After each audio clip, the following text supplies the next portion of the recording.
Welcome everyone to our webcast today. I'm Jean Demchek. I lead Marsh's Global Education Practice, and I will be the moderator of today's discussion. We're especially glad to have institutions from across the globe, from Hawaii to New Zealand, affirmation that cyber risk is a global concern. We thank you for the questions you've submitted in advance, which we'll strive to include in our general discussion. I want to encourage all of you to submit questions during the course of our program today using the Q&A button you'll see, and we'll do our best to include them. If we don't answer your questions today, just to let you know, someone will get back to you soon. You can also email any questions about the presentation to questions@marsh.com. But note that we're looking for, if you're looking for information on how to access a replay of this webcast, we'll be sending that information out about 48 hours after we wrap up today. So the information will be there for you. So welcome everyone. As we move into our session today, I just want to share with you the context of our discussion. And that is looking at on the next, there we go, on, if we go back just a second, Mike. I just want to share the introduction and context. I want to thank the panelists that are here with me today. Marty Light, who's with our Cyber Center of Excellence, Mary Dewey with the University of Vermont, and Sandy Mitchell with MIT. We thank you for joining our discussion. So these are the areas that we're going to cover throughout. We do want to keep it interactive. So thank you for your questions that you'll be submitting. So now as we look at the conversation today and what brought us to want to have this conversation, we see pandemic bringing clarity of strength and opportunity. And clearly many in higher education, as well as other industry groups, are rethinking their strategic mission, trying to understand what is conventional wisdom and how is that being challenged by what we're going to be talking about today. As you know, there are many forces that are reshaping societies: technological innovation, business model disruption, social inequality, and workforce automation. So it's clear there's an epidemic of stress that also has been building, and COVID-19 really has become the crisis, is the tipping point. So when we think of higher education in particular, maybe some others that are on the call from state government programs, you're redeploying resources in different ways. If we thought we were wearing 10 hats before COVID, we're now wearing 20 hats. And the demands on our resources and what we're doing has greatly increased. It's also reinvigorated the potential to change your degree offering, to create opportunity to reach new populations via certification program, hybrid learning model, worldwide student outreach.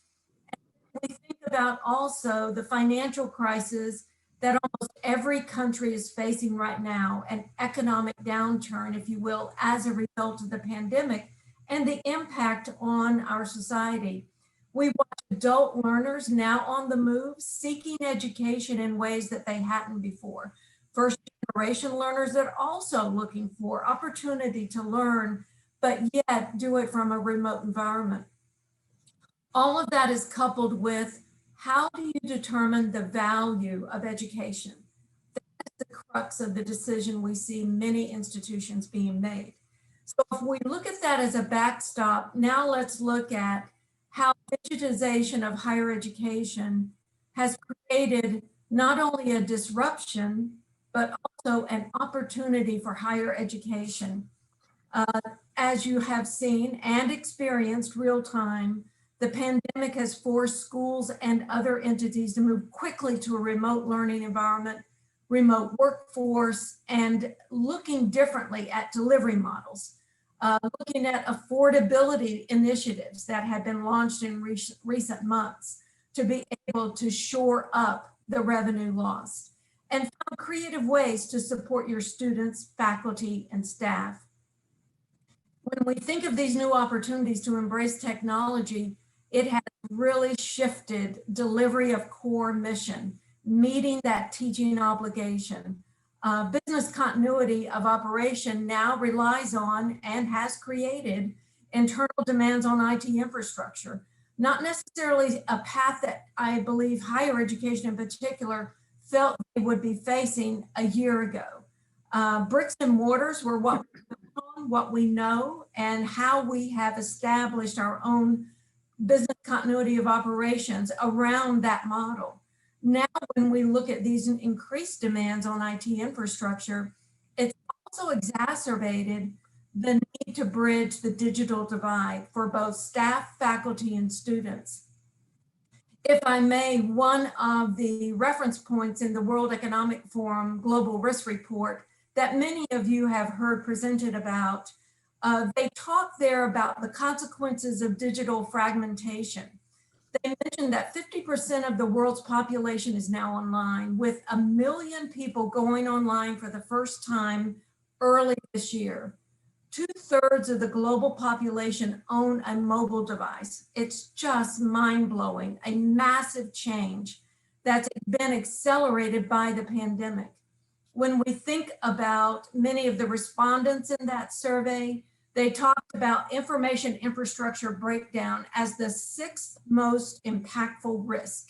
So technology, increase in utilization has brought us here today to this conversation and understanding how we've heard described 2 years ago as the impending 4th industrial revolution is technology.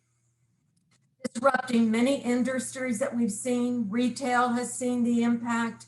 Transportation has already seen the impact. Healthcare has seen the impact.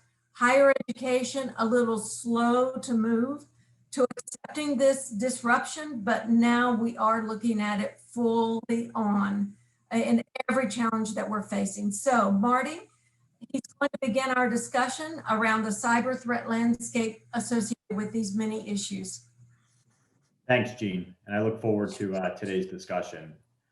As Jean said earlier, technology has definitely changed the way that organizations and institutions look to innovate and the types of solutions and education that they provide, but also has created operational efficiencies that historically were not able to be recognized. Despite that, that doesn't come without its inherent risk, right? And we've been talking about cyber risk as a hot issue for many, many years now, but it couldn't be more relevant today, right? And if I look at the chart on the left-hand side, it gives you a sense of the different types of attacks that we've seen. One of the tricky parts about cyber is that the old threat vectors don't go away, right? Or the old events, we're still dealing with those challenges. So for example, we look at data breach, right? Many of you are familiar with a lot of the large payment card breaches, healthcare breaches,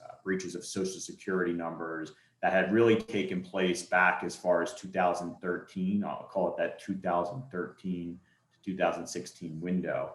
We're still dealing with many of those types of situations even today, but that's not the only issue, right? So for example, we're going to talk a little bit more about ransomware. Ransomware has by far and away been the #1 challenge for many of our clients and the insurers that we work with. But it's creating a big challenge where we're having to defend against multiple types of attacks all at once, and it continues to get more and more challenging. At the same time, if you look on the right-hand side, cybersecurity spending is at an all-time high, right? So what does that really tell us? Organizations and institutions recognize the problem and are willing to invest in solutions to help address the problem. At the same time, if you look at some of the survey data that we've thrown out there, cyber continues to be a top risk for organizations. In fact, a recent survey done by the World Economic Forum in their top 5 risks for organizations and institutions located in North America, 3 of the top 5 issues were cyber related. And then even in the context or lens of COVID-19, cyber was still one level ahead of spread of infectious disease in that exact study. So institutions and organizations are recognizing that cyber is a challenge, right? And with that, cyber events are increasing in both frequency and severity. At the same time, responding to cyber and addressing cyber risk has dramatically changed. And if you go to the next slide,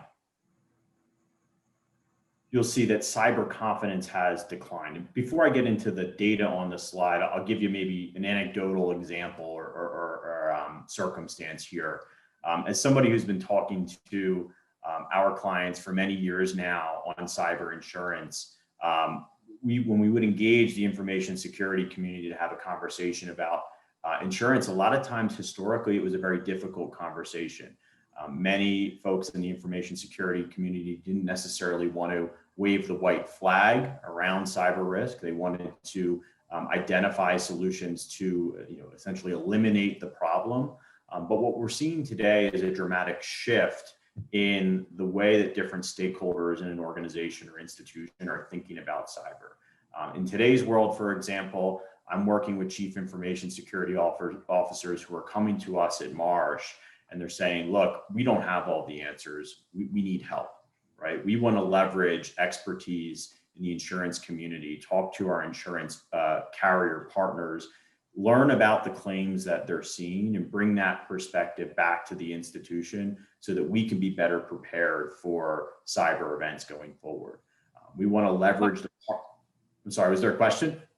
No, Marty, I was going to add to that I remember a couple of years ago talking to the guy in charge of our ISG department. And I said, what's the thing that keeps you up at night? And he goes, not knowing what I don't know. They always come up with something new. And, I think originally, confirming your points, when I started 7 years ago, admitting that we sort of needed insurance was like, well, we don't know what we're doing. And it sort of evolved that we can't control everything. And I sort of just said, it's a financing thing. It offers you resources and services, but it doesn't mean, and we sort of had a meeting of the minds, it doesn't mean they don't know what they're doing, but it just adds another level of protection. Yeah, I couldn't agree more. And I always use the example, if you think of it from a property context and you say, okay, we've invested in the best possible sprinkler system that we can.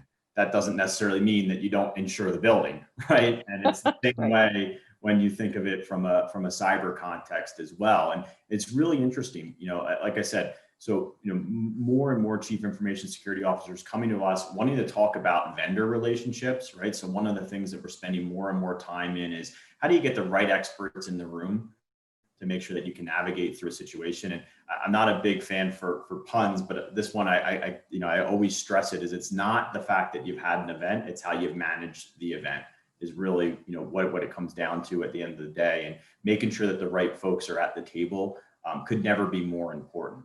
If you look at the data from our recent survey that we did with Microsoft, it supports this notion that confidence in responding to cyber events has declined, right? And that's confidence in understanding, assessing, and measuring cyber risk, mitigating or preventing cyber risk, or managing or responding to cyber risk. We're going to talk a little bit more about understanding and assessing because that's in the lens of quantification, which I think is a very, very important topic and important question. But at the end of the day, the folks at the table are thinking about this differently than they have before. Go to the next slide. So if we take a bit of a deeper dive, right? I mean, it's okay, clearly the environment is changing, but if we want to get a little bit more into why it's changing or what are the types of issues that are really changing the environment, we could talk about many different things, but I'll talk really about the top three. You mentioned ransomware earlier. Ransomware is not new. We've been dealing with ransomware for many years, but increases in frequency and severity have become much, much more challenging. So a couple stats to share here. Ransomware attacks have increased 72% during the pandemic. Ransom demands have rose 60% when we look at the data from Q1 to Q2. And our average demand is just shy of $200,000. Now that's average. Many of the ransom demands that we're seeing in today's environment are 7- and 8-figure demands. Another thing that I would throw on top of that, and this was the stat that one of our insurance partners provided to us, is that the demand itself generally accounts for about 50% of the overall loss. So if you have a $5 million demand, that means you have a $10 million loss. If you have a $10 million demand, that means you have a $20 million loss. So demands are going up, as well as the cost to respond and recover following a ransomware attack. Business downtime now averages 16 days, so over 2 weeks. This is a dramatic change, because when I would talk to chief information security officers 2, 3, 4 years ago, many of them would respond with, well, yes, we could have an outage, but the longest that we're going to be out is just a few hours. We're never going to be down multiple days on end. That's not necessarily true in today's environment. When we look at how challenging some of the ransomware attacks have been, right? So multiple weeks of downtime is becoming more and more common. And I won't hit on every bullet point here, but another one too that I specifically wanted to touch on is this concept of data exfiltration, right? So we take 5 steps back, and for those of you who are not in the information security world each and every day, there's a term that's often used, or a principle or set of principles that's often used, called the CIA triad. And what it's designed to do is to kind of give you a sense of when we think of data risk, what are the types of attacks on data or information? You could have attack on confidentiality, you could have an attack on integrity, or you can have an attack on availability, so CIA. Historically, ransomware events, the attack was on the availability of information. We have your data, you need to pay us, we'll give you your data back, right? In today's lens, we still have the availability issue, but now we have the confidentiality issue, right? So data exfiltration, where these threat actors are not only locking up systems, but they're also exfiltrating the data, is becoming more and more of a challenge for organizations. And when you think of it from a loss standpoint, right? If you don't have data exfiltration and data is not actually compromised, you may not have the costs associated with your traditional data breach. So for example, you may not trigger security breach notice laws if the information hasn't been compromised, right? If you get the information back and it hasn't been compromised, you may not need to notify individuals. But certainly if it's exfiltrated, then you now have those cost drivers that may not be part of the prior event. So it changes the context of the overall event and the potential cost of the overall event. So that's ransomware. Ransomware is by far and away, I don't go probably an hour or two in my day without talking about ransomware in today's environment. We think about it a little bit more in the context of higher education, and Jean touched on this a little bit earlier, but the reliance on the virtual learning environment, while it definitely creates new and innovative ways of education, also creates more challenges with this concept of operational risk, right? Marty, yes. This is Mary. Can we just go back to ransomware for a second? Absolutely. I wanted to speak to an example that we've had up here in Vermont. Our regional hospital, which is the University of Vermont Medical Center, had a ransom attack at the end of October. They're legally separate organizations from the university, but we do have an affiliation agreement with them. Our medical faculty, so practicing physicians at the hospital, so we're entwined. My initial concern was that our systems might have been affected, but thankfully they were not. As I said, it occurred at the end of October. It's only as of this week that they've been able to recover 70% of their data in their systems. They had to have all their elective appointments scheduled that were scheduled canceled during the last 5 weeks. And of course, that's a moneymaker for them at this point in time because of COVID, which is not a moneymaker. Elective procedures have always been the biggest moneymaker for medical centers. There was no access to their scheduling system, so they didn't know who was scheduled to come in for appointments. Their patients weren't able to go on their site to look at their current medical record. It wasn't available. They had to resort to use of paper records. Now, I was not intimately involved in this event, but I can only imagine trying to go back and reconstruct things through paper these days. So as I said, they're 70% recovered. They've started seeing patients again for elective procedures, but it just shows you how long it can take for an event to come to a close. And they had to bring the FBI, who have cyber attack investigators to help. And I didn't know this, but the National Guard has people who specialize in this and came to Burlington to help work this through. So it can happen at any time, anywhere, even in Vermont.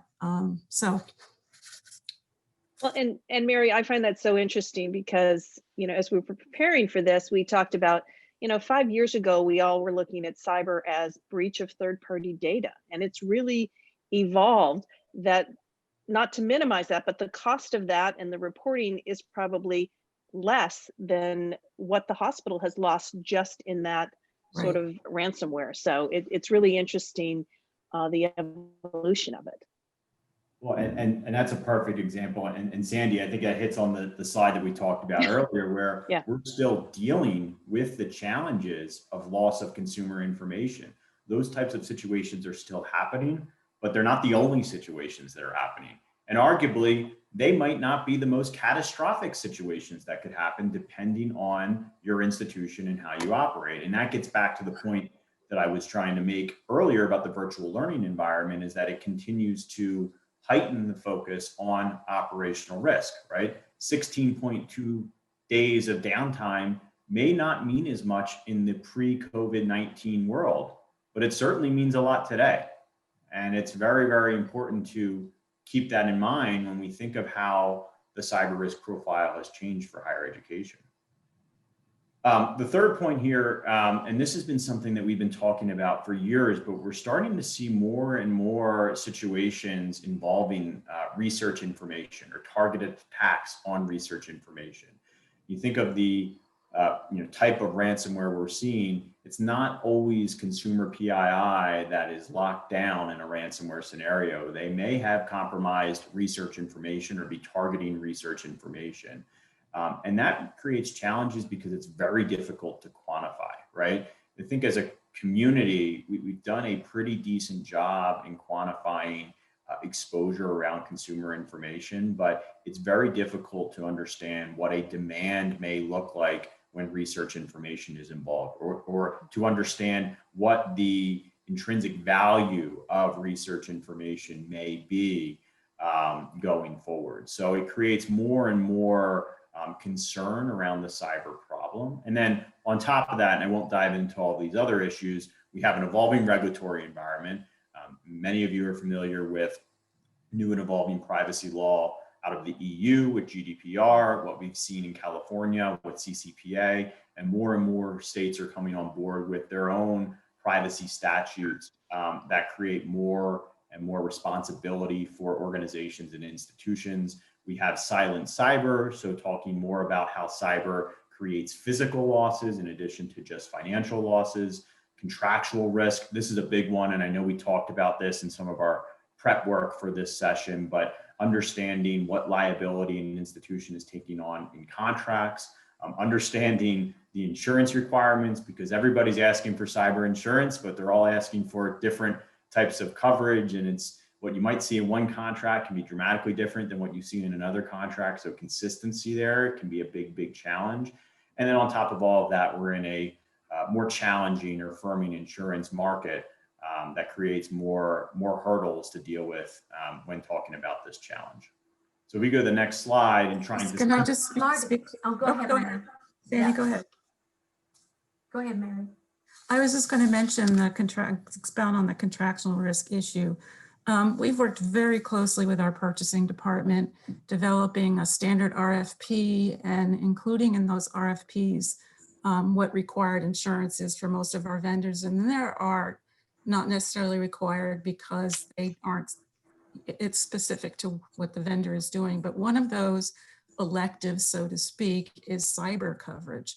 And so whenever we're dealing with a RFP and people are quoting on business, we're requiring the cyber coverage if the exposure is there. And it's really quite amazing when you're working with vendors and they say, well, we have $1 million, or they might say they don't have anything. An example is we had a company that was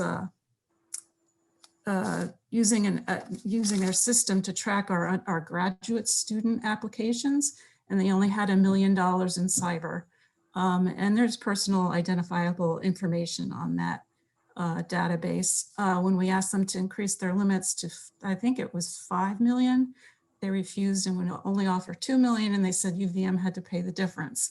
Well, we had to explain to them that our paying the difference makes absolutely no sense because they are in fact increasing their limits for all their clients to cover that exposure. So the university should not have to pay for that. Anyway, we've gone around and around with several vendors on that, and it's important to keep tabs on what your contractors are doing and what coverage they have. But I'm amazed at what's asked of us. Like I was telling Marty that someone sent me an email that whatever contract we're renting, they want this much in cyber insurance. They didn't ask for anything else. So I said, yes, I can confirm we have that much. Didn't tell them what anything was, but you know, even things being asked of us is not very detailed at this standpoint. No.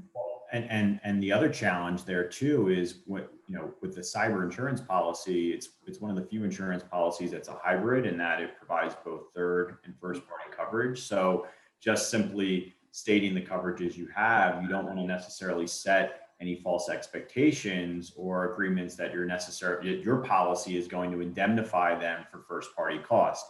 We get a lot of confusion and questions around additional insured status, and additional insured status only applies to third-party claims. So many folks say, okay, well, I'm an additional insured. That means that so-and-so vendor policy is going to pay for my breach response cost. That's not necessarily the case because additional insured does not extend out for first party. And many folks that are writing these contracts don't necessarily understand that because they don't operate in the insurance world. And it's a big point of confusion that we deal with on quite a regular basis. Marty, is there any response from the carriers on this, like looking at vulnerabilities or ways that they're approaching this area? Absolutely. I think that, you know, certainly, so, you know, outside of the higher education space, it can be quite common to blend cyber insurance with tech E&O. And a big part of the underwriting of tech E&O is understanding how contracts are written. A lot of times insurance companies will look for copies of sample contracts. They'll want to know what the indemnification provisions look like. They'll want to know what the caps on liability look like.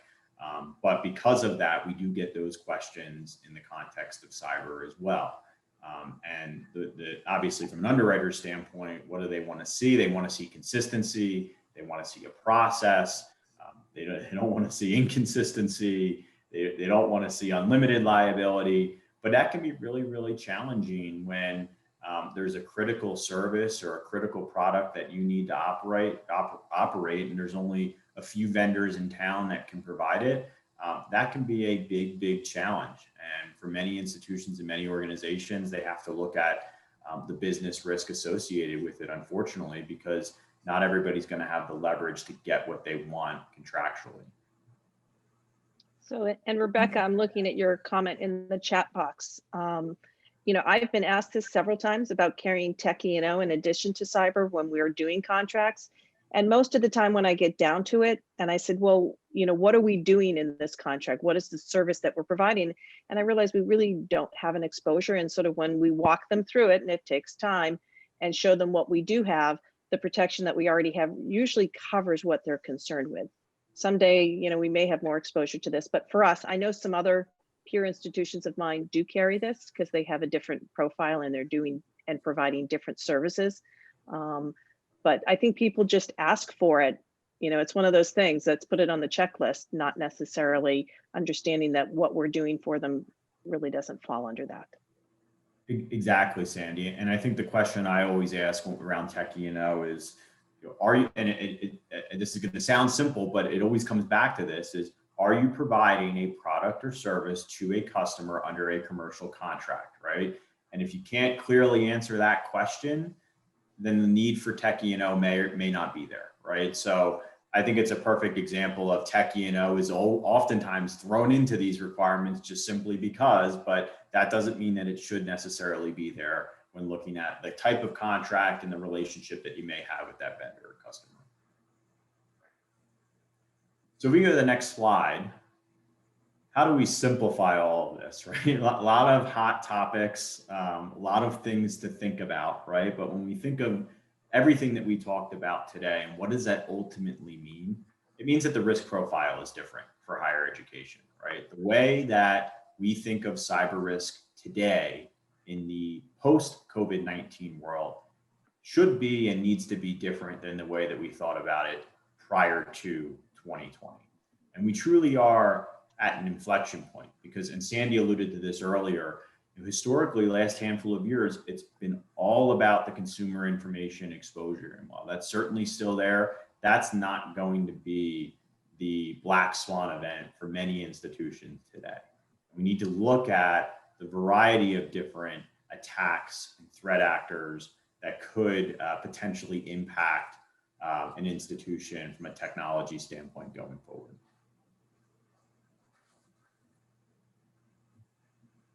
Go to the next slide. So I'll take a pause here. I know we've talked about a lot. Sandy, Mary, I don't know if, from an institutional perspective, if you have any thoughts just on the conversation that we've had so far.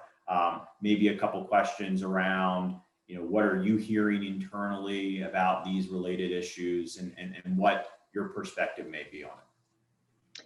So it's interesting. It's, being remote and everyone being remote, it's hard to just have sort of those conversations that you would run into people at other meetings and be able to just chat. And that's not happening. So I don't know what I don't know. One thing that I had planned on doing, and I actually already talked to the person on the team, we have our team is called DIRT, Data Integrity Response Team. And so I called the person on that and I said, hey, I'm doing this presentation and the slides are really good and they talk about a lot of issues.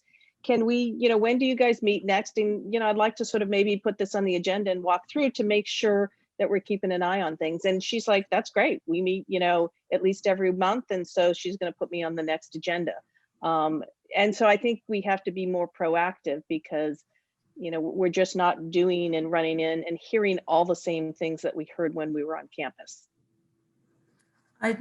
We have an incident response team too, and I think we've had maybe half a dozen incidents of concern over the last 5+ years. Each time it seems like I have to insert myself into this team. They just think of me in the realm of buying the insurance as opposed to also being part of the solution to mitigate the risk. So I'm hoping if we have another incident, and I hope we don't, that they will ask me to come and visit with them on the team as opposed to me having to insert myself, because we really haven't had a large number of payouts. I think the most we've ever paid out is $250,000, and that was somebody getting into our server. I think honestly, my institution doesn't take or have enough attention toward mitigating some incidents before they happen. They need to be a little more proactive. They did recently, in the last year and a half, add a new chief risk information officer, which is great. And he's an improvement over the previous ones. So they are being more proactive, but it's a continuing saga to try and have them involve the risk management office and to include us in conversations and not only call us when they have a breach or some other incident that occurs.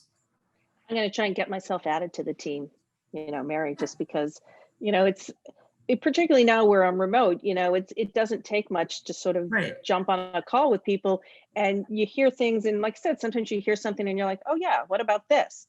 And Rebecca, in answer to your question, who's on the team?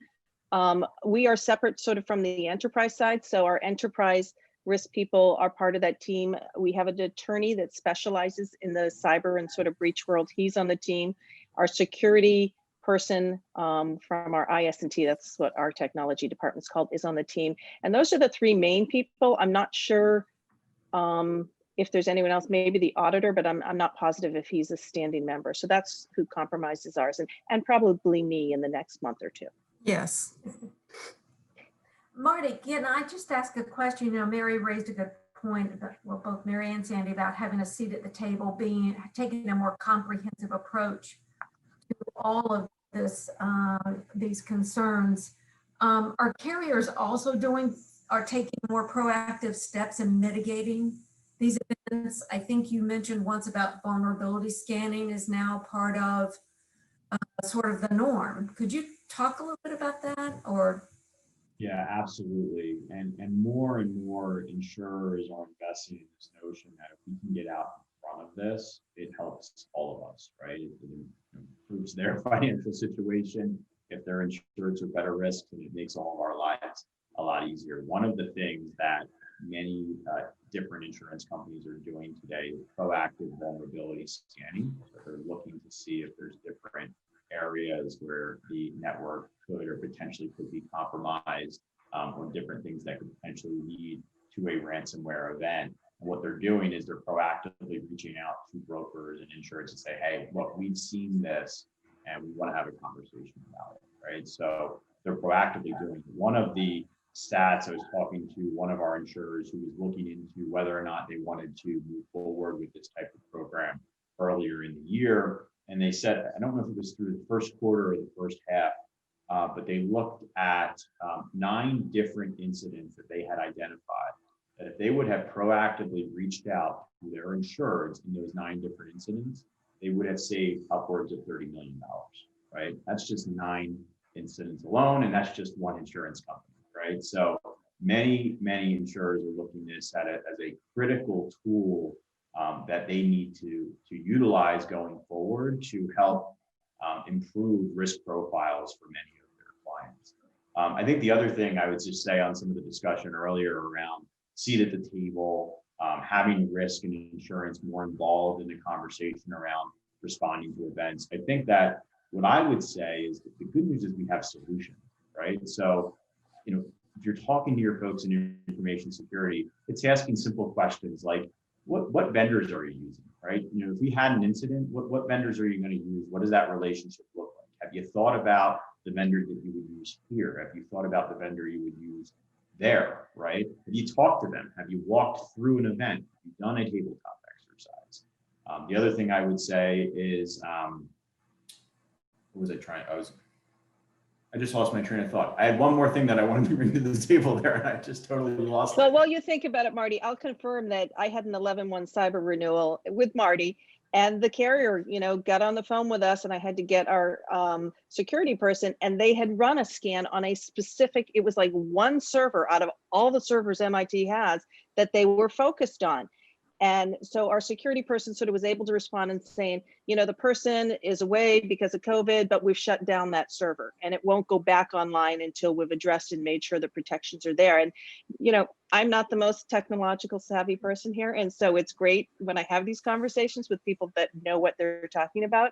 And it really taught me that I understand why they're doing it and why they're asking these questions. And as much of a pain they are sometimes, because every carrier of ours is asking so much more, this, they sort of explained it and walked us through it. And I realized that they're really bringing some valuable resources to the table as well to help us mitigate that risk. And I think my security person saw that as well, because she's like, how did you find that? So it's very valid, aside from, they're trying to save money, but it also gives us valuable information to better our risk. We had the same thing happen, and I think it was right around renewal time. It was early June. We renew on July 1, and our carrier notified me that they had discovered something in UVM's system, and I passed it on to our chief information officer, and they had the conversation directly. But our chief information officer was really grateful that they brought it to our attention. So, yeah, it's a good service. It's part of the insurance contract. Yeah, no, I think those are great examples. And the other thing I was just going to throw out there, it came back to me, but just simple conversations like, we have a ransomware event. Have we thought about whether or not we would or wouldn't pay, right? A simple question like that can spark a very informative conversation that can go to the next level to make sure that you're prepared to respond to an event. So there's many different examples. Those are just a few, but we're seeing more and more of this activity in the marketplace for sure. Do we want to transition now to purchasing trends, Mike? yeah, let's see how much limits we need for all these incidents we're talking about.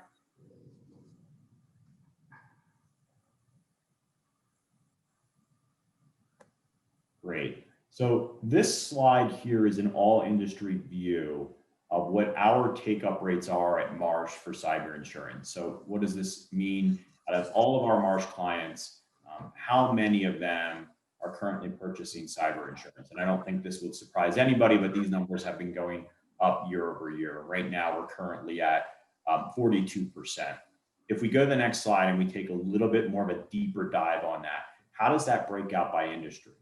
So education, in fact, is actually number one in terms of overall take up in cyber insurance purchasing, right? So 74% of our clients in the higher education space are purchasing cyber insurance. What does that tell me, or what are some of my observations around that? Education is clearly embracing cyber as a strategic risk issue, and insurance is a part of that, right? I think there's no doubt about that type of conclusion. At the same time, if we look at the other chart here and we look at average limits, education happens to be the lowest in terms of average limit purchased of cyber insurance. So what does that potentially tell me? Institutions do not have an appetite to insure catastrophic risk, and that could be for a variety of different reasons. You know, certainly budgetary constraints can be a big part of that. But I think maybe equally important or even more critical here is, you know, quantifying catastrophic cyber risk is very, very challenging. And without data that can be used to quantify cyber risk, benchmarking can only take us so far. And I've seen that as something, you know, a bit of feedback that we get from a lot of our clients is we need help quantifying these new scenarios. We know how to quantify data breach. How do we quantify ransomware? How do we quantify business interruption? How should we be thinking about that going forward?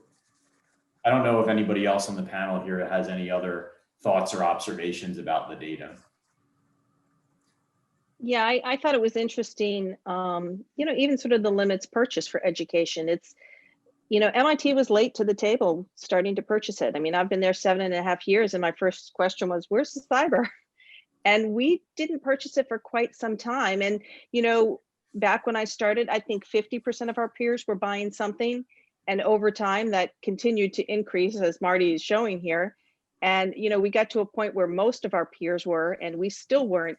And then our risk and audit committee started asking. And so that sort of drove some of the decision-making purchasing. But, you know, that was the question then, what do we buy for limits? And we sort of just ended up, honestly, at the midpoint of what our peers were purchasing, you know, because we knew some at the higher end had different exposures, and we were thinking in terms of third party, you know, data, had different exposures and more third party data to be concerned about. You know, we have to reevaluate it. We have to, you know, sort of get the data.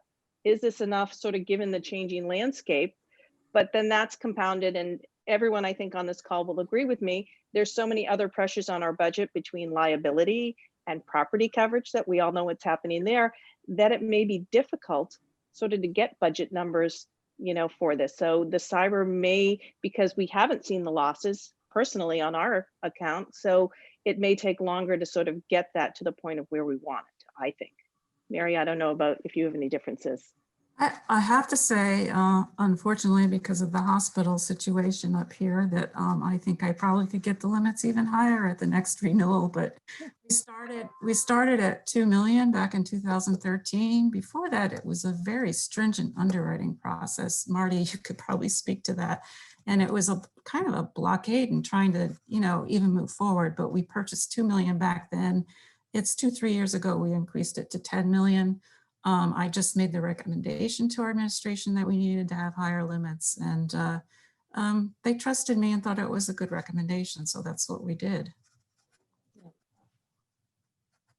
Yeah, and I think, you know, the thing is everybody has their story about where they ended up. And I think historically we've relied heavily on peer benchmarking, what other institutions are doing. But I think one of the things that we need to keep in mind is that an exposure for one institution could be dramatically different than an exposure for another institution, right? We talk about affiliated medical centers and healthcare related exposure.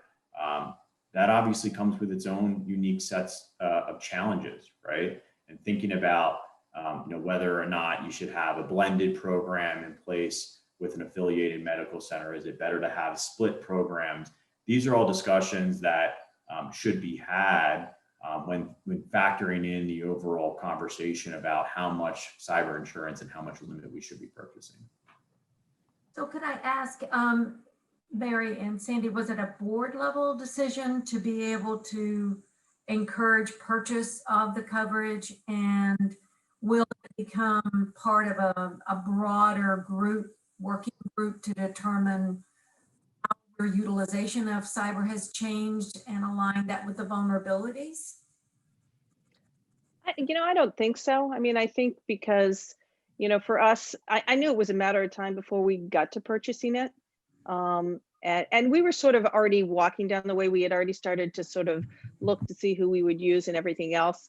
It was funny because Marty is my broker, of course. And it was sort of, once we made the decision to purchase, and to go down that road, it was like, hurry up and get me quotes, hurry up and get coverage in place. And I found that sort of amusing as far as that goes. So I don't think, it depends as you get more information, about losses. And I think Marty's going to be inundated with calls from all his clients saying, hey, we need more data. And, the demands are going to be on Marsh to provide us that, because, we can't have those conversations sort of internally. Like Mary said, she's had the experience now, so she has a little bit more power to make sure she gets protected. If it hasn't impacted you, it's a little harder sell sometimes. These decisions don't ever go to our board, and our CFO doesn't even get involved. And whether that's good or bad, I don't know. But as far as our insurance program in general, I make a recommendation, and they usually go with it. So. Yeah, if people want to share their comments, if it's a board-driven decision for your universities, it might be interesting. You could just put it in a chat box. Yeah, that would be great. I think that it's going to evolve to that point, especially, in higher education in particular has been somewhat reactive. It takes an incident or a situation, starting back with Virginia Tech, and active shooters, moving forward through all the many types of issues that higher education's faced. Sometimes that's the trigger or the impetus change and to look differently at how you're not only managing risk in times of adversity, but buying insurance coverage for sure. So maybe we could look at the quantification part, Marty. I think it's good to understand when we think about limits, how do you quantify this? What will change in the future? Yeah, so if we could flip to slide 15. And I'm just going to answer a question that came in on the Q&A. Rich, Jean said within 48 hours, the slides will be sent out to the participants. Yes. Thank you, Sandy. We can just go 2 more. There we go. So, it gets back to the conversation earlier around quantification, and that we have to kind of take a step further from just quantifying data breach and having a conversation around what is the overall cyber risk for an institution. And this is just a snapshot from one of the newer tools that we're using at Marsh. But as you can see, what we're doing is we're quantifying 4 broad types of events, right? We're thinking of business interruption, we're thinking of data breach, we're thinking of ransomware, we're thinking about regulatory loss. And one of the things that we've done as an industry historically is we've been able to quantify a lot of these events, but the tools have been very siloed. Right? You might get one perspective from this model, you get a different perspective from this model, and the numbers are kind of all over the place. And it's like, how do I digest all this? How do I take this to have a meaningful conversation about what my overall cyber risk looks like? So with this tool, what we've tried to do is bring everything together and give more perspective on different types of events. And this particular example here is a higher education example with moderate PII and assuming that there's no specific health system. The thing I would say though is it goes above and beyond just quantifying events. And one of the things that I often tell clients and prospects is it's important to challenge your insurance broker and your risk advisor to have a little bit more of a deeper conversation about risk financing optimization. So looking at these types of events and saying, okay, do I just buy to the 1 in 25 event, or do I just buy to the 1 in 100 event? Or should I really be thinking of it from a total cost of risk perspective? And what type of program, given my risk profile and given the types of events that my institution could deal with, what type of insurance program is ultimately going to not just lower my total cost of risk, but also get us to a point where, from a volatility perspective, we're comfortable at night knowing that we have insurance that is going to keep that volatility at a manageable level. So it's a combination of looking at both T-core and volatility and coming up with a decision around what to specifically purchase. I don't know if there's any questions or thoughts on this, or just quantification in general from the panel. I'm good. Nope, it's good. Well, I think it definitely is an area that we are asked about all the time, is how do we move into this new area of understanding more about quantification? That impacts ability to right size the limits you're purchasing, the retentions you're taking, as well as scope of coverage, I would imagine, all the areas that it is now impacting. So I know that's something that came up a lot in our questions that came before the session, which is why we tried to address it, is talking about what do we look at in quantification? How difficult is it to know what the various record counts are? Looking at the average dollar amount of claims, does that come into the conversation?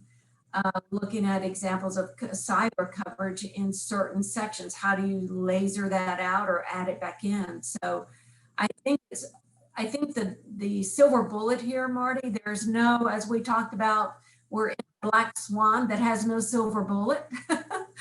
If you want to mix those kind of metaphors, but it clearly is an opportunity to revisit what it is that you're looking at and understanding quantification around your risk. It will elevate its own self based on your system, your school's dependency.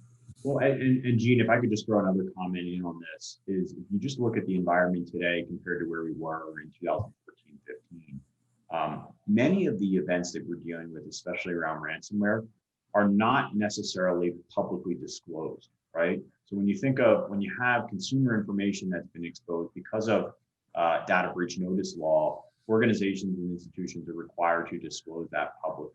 We can learn a lot more from a quantification standpoint when we have data that's available to us in the public domain.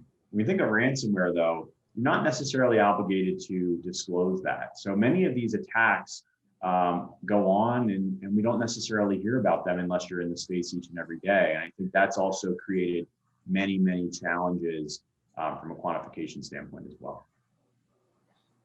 Absolutely.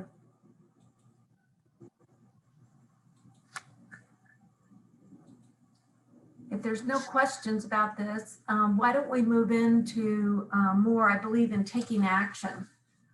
This is one of the steps, I think, in taking action, if you will, around this whole topic, is looking at new tools that you can use to take action. The other part is understanding how if you put insurance aside, which is certainly part of the equation, it always is, transferring of risk. Usually it's either insurance purchase, which often is 10% of what we do, or contract certainty, which we've talked about.